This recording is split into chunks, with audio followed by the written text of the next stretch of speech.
Chapter 5. I seem to be suffering from premature chapter abbreviation, a cruel affliction that attacks young bloggers. There's no known cure. I blame it on the poor working conditions. How can I realistically conjure up the mood of another late night of sitting out in the cold with Venus after checking the balcony for Vickers, of the, how are you this evening? Is that a shooting star? If we wait up all night snuggled together, we might see another one, Variety, when I'm stuffed here in the back room of a studio doing my blog during my dinner break. Now, if you're enjoying this, then rest assured that it was born amid discomfort and squalor. And vote for a left-facing party at the next election so that the workers can throw the vicars of this world out of their palaces and can dine amid the splendour and the majesty. Not that it worked with the last lot. In the meantime, we'll skip the late-night romance and head straight to Monday morning. Monday, the 25th of January. An early start, breakfast at 7. Well, Lord Crappenley, the vicar, and I had breakfast. Venus sit pathetically on a cup of tea and whimpered something about having butterflies in her tummy. If it was meant to be cryptic, it was certainly too clever for me. Crosswords and the workings of the female mind were never my strong point.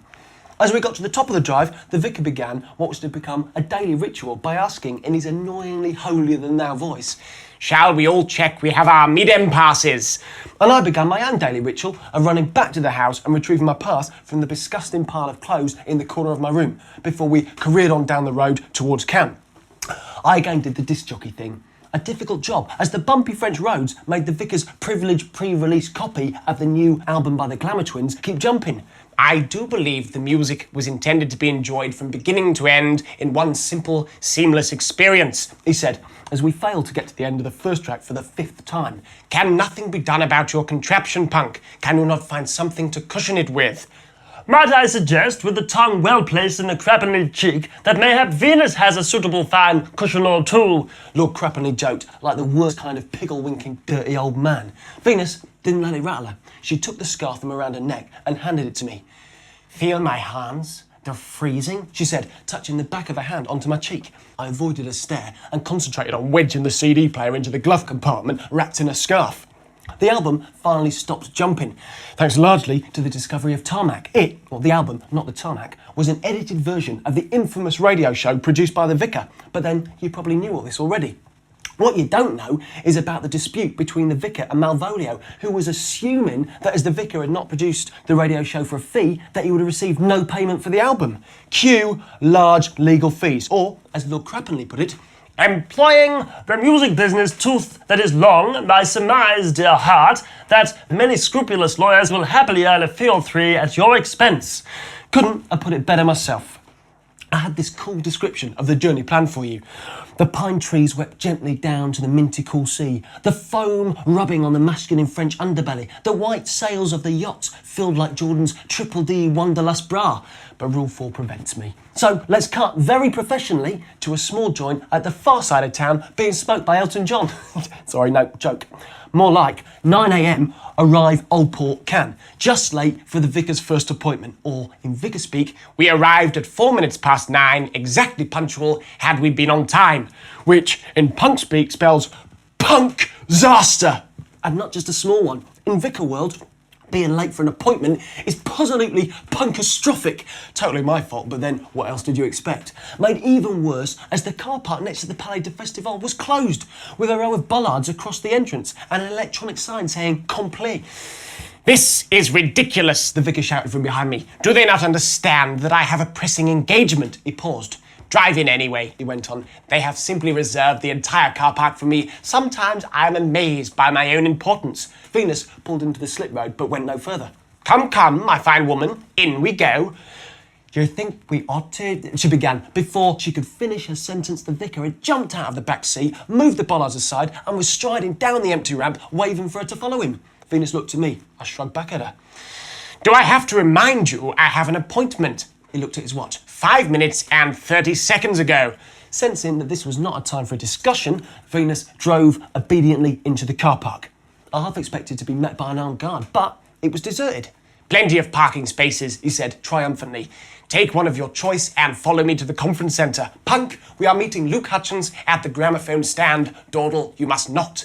He made a great show of directing us into one of the spaces. "My talk is at 11 o'clock, but attendance is not compulsory. We shall all meet for lunch at the Café Roma." He strode out into the distance, and there we were. deserted in a closed car park, accompanied only by the loud squealing of the tyres on the shiny green floor, almost drowned out by the loud shh-ing from your scarified author, worried about the impending arrival of armed policemen. I even found myself practising excuses. I'm sorry, officer, we do not speak French. We thought the bollards had been put there by mistake. It is a very common student prank in England. Hell, here I was, making up lies to myself when I was entirely innocent and the real criminal had wandered off into the distance. What a shambolic cart of apples, said Lord Crappenley, getting out of the car. I regret, dear heart, that Venus and I must leave you to cast your lonely hook into a stagnant water. We have our own shark-like meetings at which to debate the current worth of the minnow. And then there was one. I walked out the in-ramp and jogged in the direction of the Palais de Festival. I never did find out why the car park was closed. So, MIDEM, 6 floors crammed with people, and each floor is as big as a car park. In fact, the vicar's mocking reference to a multi-storey car park the other day is quite good.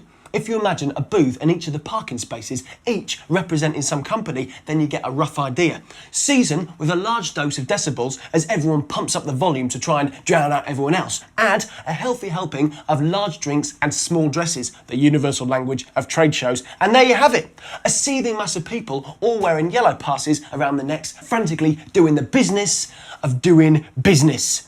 And it was into this resplendent, tuneful environment that I stepped at about 9:15 in search of His Holiness. I'd had trouble getting past the crowds gathered round an elderly, distinctly British, red double-decker bus parked at the front with its huge poster advertising, you guessed it, the Free Music Forum.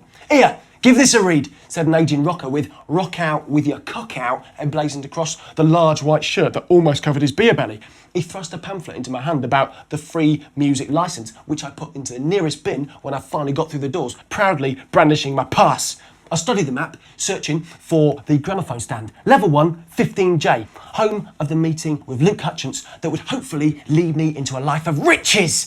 Although, by the look of me, I think you can probably tell that it didn't.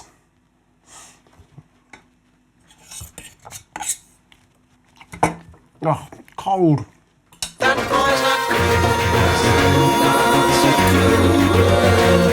He's got ears the size of deer face, broken nose and a twisted face, with a voice that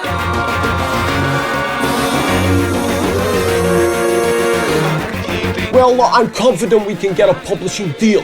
The trick will be to find an editor who likes punk style, those bizarre rules he keeps giving, said Luke. That rule 402. No one gets to call my rules bizarre. Rule, whatever the next rule number is.